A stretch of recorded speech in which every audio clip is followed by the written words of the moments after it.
नमस्कार, मी इम्तियाज मुजावर आणि तुम्ही पाहताय मुंबई तक. पहलगाममध्ये पाकिस्तानच्या अतिरेक्यांनी जो पर्यटकांवर हल्ला केला आणि त्या पर्यटकांवर हल्ला केल्यानंतर भारतानं या हल्ल्याचा चोख उत्तर दिलेला आहे. एकंदरीतच पाकिस्तानमधील असणारे 9 दहशतवादी अड्डे उद्ध्वस्त केल्यानंतर पाकिस्तान या तरी सुद्धा पाकिस्तान बाद झाला नाही. त्यांनी ड्रोन हल्ले सुरू केले आणि युद्धाची तयारी देखील त्या ठिकाणी त्यांच्याकडून हल्ले सुरू झाले. या हल्ल्याला प्रत्येक चोख प्रत्युत्तर देत भारतातल्या सैन्य दलानं या पाकिस्तानच्या सगळ्या इराद्याला नेस्तनाबूत केलेला आहे. एकंदरीतच हा सगळा 2 ते 3 दिवसाचा हा सुरू असणारा हा बॉर्डरवरचा आणि भारत पाकिस्तानचा हा युद्धजन्य परिस्थिती निर्माण होत असतानाच एकंदरीतच शस्त्रसंधी ही अमेरिकेच्या मध्यस्थीने त्या ठिकाणी आलेली आहे. एकंदरीत मी आता सध्या आहे महाराष्ट्रातल्या साताऱ्यातल्या सैनिकांचं गाव म्हणून ओळखल्या जाणाऱ्या अपशिंगे मिलिटरी या गावात आहेत आणि या गावातल्या मिलिटरी अपशिंगेमधील अनेक असे सैनिक आहेत की ज्यांनी थेट पाकिस्तानच्या बॉर्डरवर 2 हात केलेले आहेत. दुश्मनांना नामोहरण केलेलं आहे. पाकिस्तानी सैन्याला त्या ठिकाणी धडा शिकवलेला आहे. अशाच माजी सैनिकांची आपण थेट बातचीत करणार आहोत. आपल्या समवेत आहेत अपशिंगे मिलिटरी येथील माजी सैनिक ज्यांनी पाकिस्तानशी थेट युद्ध केलेलं आहे. नमस्कार, मुंबई तक मध्ये आपलं स्वागत आहे.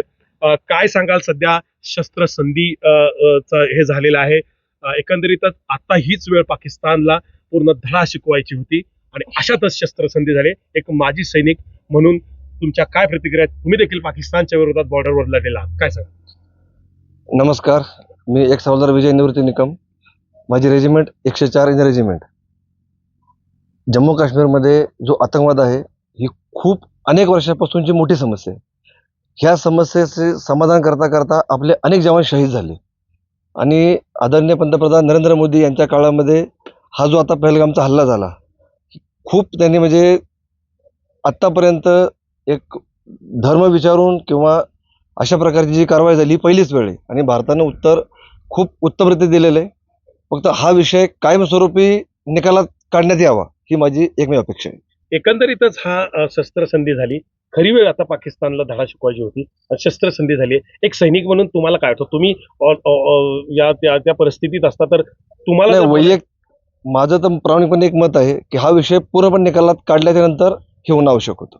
नक्कीच पूर्णपणे हा विषय निकाली काढण्यात यावा असा माजी सैनिकांचा अपशिंगेतल्या मिलिटरीचं गावचं मत आहे. काय सांगाल, एकंदरीतच शस्त्रसंधी झालेली आहे. पाकिस्तानला खऱ्या अर्थानं धडा शिकवण्याची गरज आहे. पाकिस्तानला ॲक्च्युली धडा शिकवायची गरज होती आणि तो शिकवावा पण होता. पण आता हा दोन्ही बाजूनी संमत झालेला आहे तरी त्या योग्य आहे. पण ह्याचं पाकिस्तानने काटेकोरपणे पालन करावे हीच आमची विनंती आहे किंवा अपेक्षा आहे. एकंदरीतच आता हे युद्धसंधी झालेली आहे.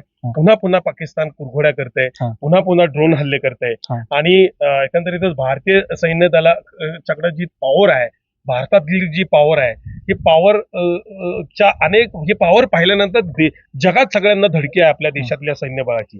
पण पाकिस्तान तेवढी धडकी घेत नाहीये, पाठीमागून वार करत आहे. ह्याचा मला तर वाटतं की ह्याचा कायमस्वरूपी निकाल लागला पाहिजे आणि जे काही काटेकोरपणे पावले आहेत ते आपले सरकारने उचलले पाहिजे. नक्कीच काटेकोरपणे पावलं उचलली पाहिजेत असं माजी सैनिक आहे. काय सांगाल, तुमचं नाव काय संपूर्ण? बिल्कुल, माझं नाव रिटायर हेड कांस्टेबल बीएसएफ से हूँ. मैं हेड कांस्टेबल शिवाजी गुजर.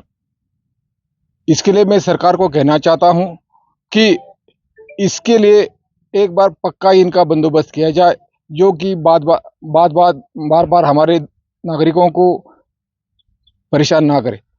एकंदरीत शस्त्रसंधी झाली आहे आणि शस्त्रसंधी ही योग्य आहे की अयोग्य, काय वाटतं तुम्हाला? शस्त्रसंधी योग्य आहे, पण पुढच्या देशानं पण त्याचा वापर केला पाहिजे. शस्त्रसंधी ही योग्य आहे, मात्र पुढच्या देशानं सुद्धा याचा विचार केला पाहिजे. आपल्या समुदायात सगळ्यात पाकिस्तान देखील ह्या शस्त्रसंधीचा विचार केला पाहिजे. तुम्ही कुठल्या युद्धात होता काका? कुठल्या युद्धात सामील होता? मी 71 मध्ये होतो.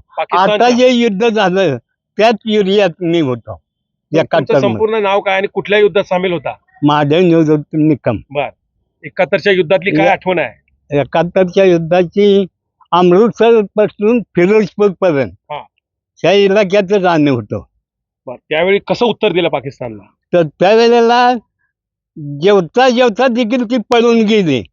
संध्याकाळीच अटॅक केला. आणि आता काय करायला पाहिजे होतं? आता निर्णय फायनल करायला पाहिजे होता त्यांनी सरकारनं. आता हा म्हणजे एकदाच सगळा असा मध्यस्थी कुणाची घ्यायला पाहिजे होती.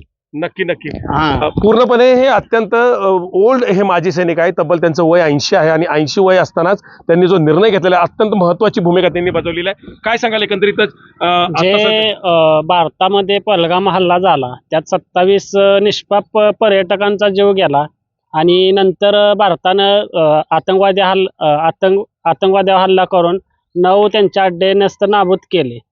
परत पाकिस्ताननं आपल्यावर हल्ला केला. परत आपले निष्पाप नागरिकांचा जीव गेला. 14 नागरिकांचा जीव गेला.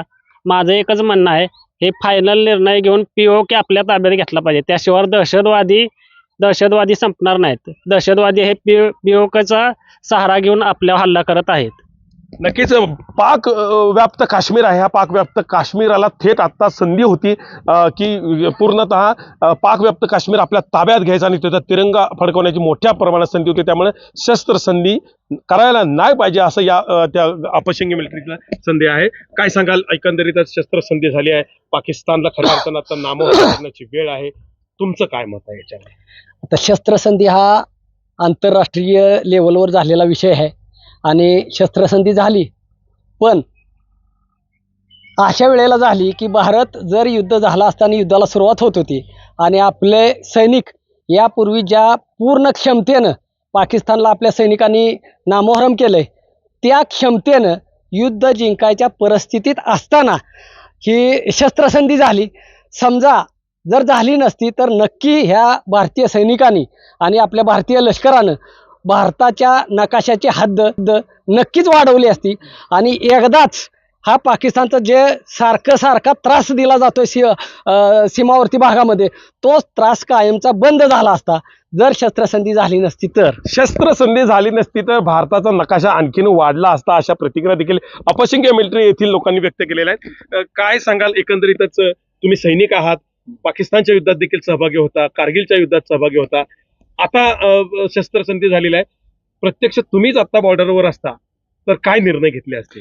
हा, मी 1999च्या कारगिल युद्धामध्ये सुद्धा होतो. तर सध्या जी POK आहे हा POKला आपण घ्यायला पाहिजे होतं आणि वेळ होती असं ही जी शस्त्रसंधी झाली अमेरिकेच्या साह्यानं ती सुद्धा पाकिस्तानची एक मोठी कुरघोडीच आहे आणि त्या कुरघोडीला न जुमानता भारतानं सध्या फायनल डिसिजन घ्यायला पाहिजे होतं आणि POK आपल्या ताब्यात घ्यायला पाहिजे होतं. अनेक माजी सैनिकांचे या ठिकाणी प्रतिक्रिया आहेत की POK ताब्यात घेतलाच पाहिजे होता. आत्ता संधी होती, पाकिस्तान गुडघ्यावर आलाय आणि त्या घाबरलेला आहे. घाबरलेल्या अवस्थेमध्ये आता पूर्णतः त्याला हतबल झालेला आहे आणि हतबल होत असतानाच भारताला आता मोठ्या प्रमाणात पाकिस्तानला कायमचा बंदोबस्त करण्याची वेळ आहे आणि आत्ताच ही संधी जर सोडली तर पाकिस्तान पुन्हा एकदा तोंड वर काढेल. अशा प्रतिक्रिया या साताऱ्यातल्या मिलिटरी अपशिंगे येथील माजी सैनिकांच्या आहेत की ज्यांनी पाकिस्तानशी बॉर्डरवर 2 हात केले आहेत. कॅमेरामन वसीम साहिब, इम्तियाज मुजावर, मुंबई तक, सातारा.